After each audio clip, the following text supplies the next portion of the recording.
இது மகிமை நேரம். அன்புக்குரிய மகிமை டிவி நேயர்களே, இந்த மகிமை நேரம் நிகழ்ச்சியின் வழியாக மறுபடியுமாக உங்கள் இல்லம் தேடி வருவதிலே மிக்க மகிழ்ச்சி அடைகிறேன்.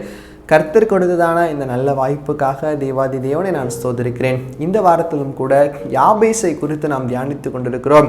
இன்று முதல் யாபேஸ் செய்த ஜபங்களை குறித்து, அந்த ஜபத்தின் வழியாய் நாம் என்ன நன்மைகளை பெற்றுக்கொள்ளப் போகிறோம் என்பதை குறித்து நாம் தியானிக்க இருக்கிறோம்.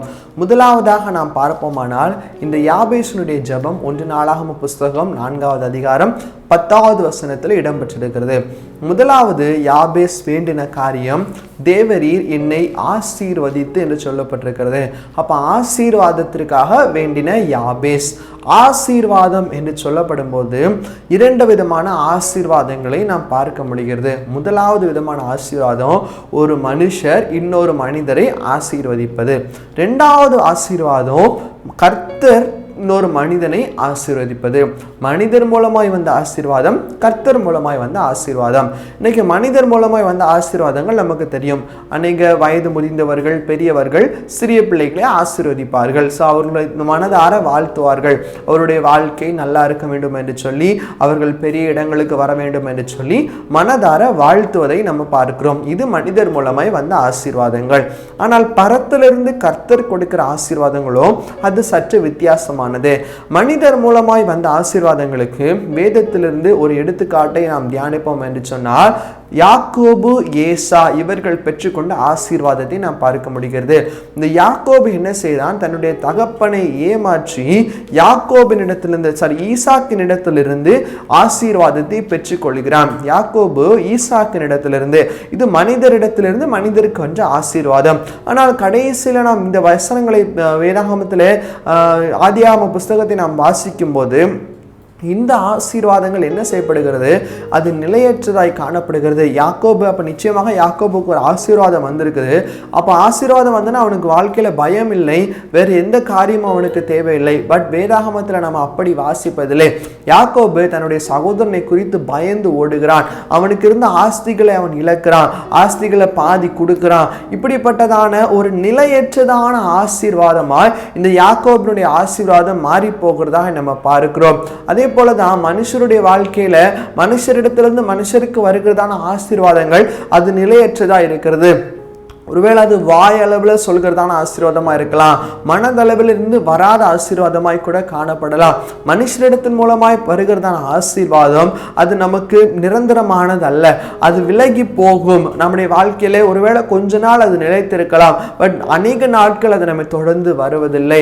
ஆனால் கர்த்தரிடத்திலிருந்து வருகிற ஆசீர்வாதமோ அது என்றென்றைக்கும் ஐஸ்வர்யத்தை தருகிறதா நமக்கு காணப்படுகிறது. வேத வசனம் இப்படியாக சொல்லுகிறது, இஸ்ரவேலை ஆசீர்வதி கர்த்தருக்கு பிரியம் என்று சொல்லி எண்ணாகம புஸ்தகத்தில் நம்ம பார்க்கிறோம். அதே போல சங்கீதங்களின் புஸ்தகம் 115வது சங்கீதம் 12வது வசனமும் 13வது வசனமும், கர்த்தர் நம்மை நினைத்திருக்கிறார், அவர் ஆசீர்வதிப்பார், அவர் இஸ்ரவேல் குடும்பத்தாரை ஆசீர்வதிப்பார், அவர் ஆரோன் குடும்பத்தாரை ஆசீர்வதிப்பார். கர்த்தரை தேடுகிறவர்களை அவர் ஒவ்வொரு நாளும் ஆசீர்வதிக்கிறவராய் காணப்படுகிறார். அவர் நம்மை நினைத்திருக்கிறார். அப்போ பரத்திலிருந்து கர்த்தர் கொடுக்கிறதான அந்த ஆசீர்வாதங்கள் அது உண்மையான ஆசீர்வாதமாய் காணப்படுகிறது. அவர் நம்மை ஆசீர்வதிக்கிற ஆசீர்வாதங்கள் அது நிலையான ஆசீர்வாதமாய் காணப்படுகிறது. எனவேதான் யாபேஸ் கர்த்தரை நோக்கி பார்த்து கேட்கிறான். யாபேஸினுடைய வாழ்க்கையில அவருக்கு துக்கம் என்று சொல்லி பெயர் இருந்ததினால் வேற எந்த மனிதர்களும் அவரை ஆசீர்வதித்திருக்க மாட்டார்கள்.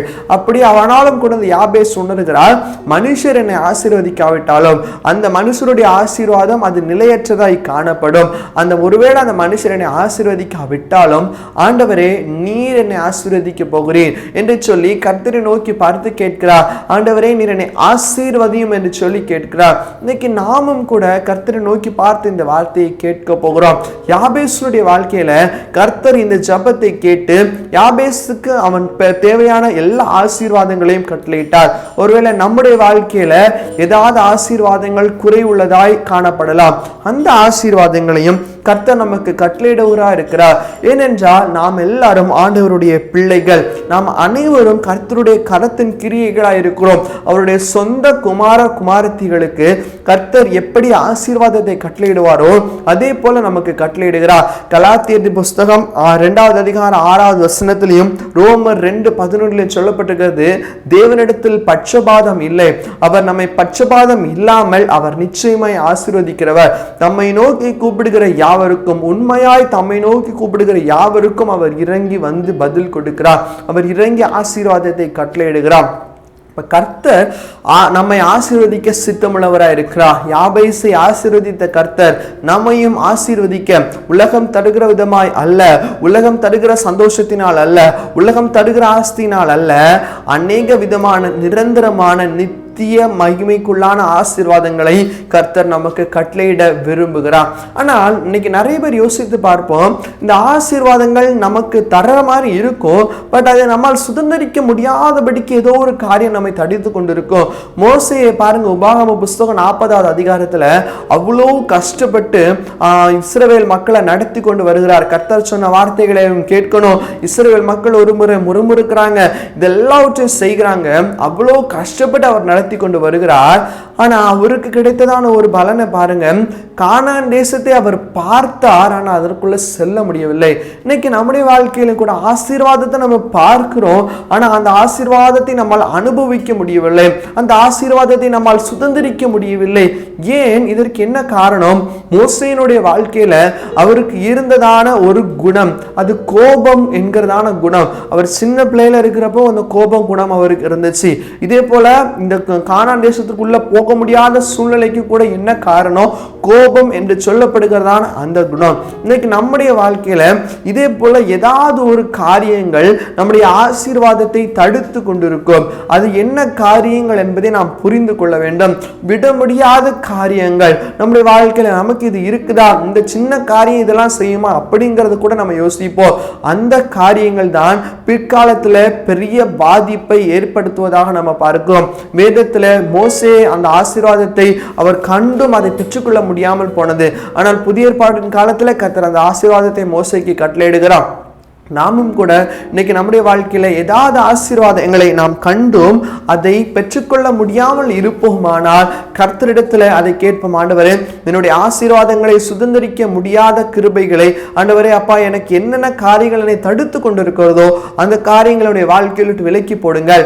யாபேசின் ஜபத்தை கேட்ட ஆண்டவர் இன்னைக்கு என்னுடைய ஜபத்தை நீர் கேளும் என்று சொல்லி கர்த்தரிடத்துல நம்ம கேட்க போகிறோம். கலாத்தியர்கள் எழுதின நிருபம் 3வது அதிகாரம் 9வது வசனம் இப்படி சொல்லுகிறது, அந்தபடி விசுவாச மார்க்கத்தால் விசுவாசம் உள்ள ஆபிரகாமை போல அவர்கள் ஆசீர்வதிக்கப்படுகிறார்களாம். இன்னைக்கு நம்ம கர்த்தரிடத்துல விசுவாசம் வைத்து ஆண்டவரே நீர் நிச்சயமாக என்னை ஆசீர்வதிப்பே, நிச்சயமாக என்னை ஆசீர்வாதத்தினால் நிரப்புவீர் என்று சொல்லி நாம் கர்த்தரிடத்தில் விசுவாசம் வைத்து நாம் கேட்போமானால் கர்த்தரும் நிச்சயமாக நம்மை ஆசீர்வதிப்பார். நம்முடைய ஆசீர்வாதங்களை தடை பண்ணி கொண்டிருக்கிறதான எல்லா விதமான காரியங்களையும் நம்முடைய வாழ்க்கையை விட்டு அவர் எடுத்து போடுவார்.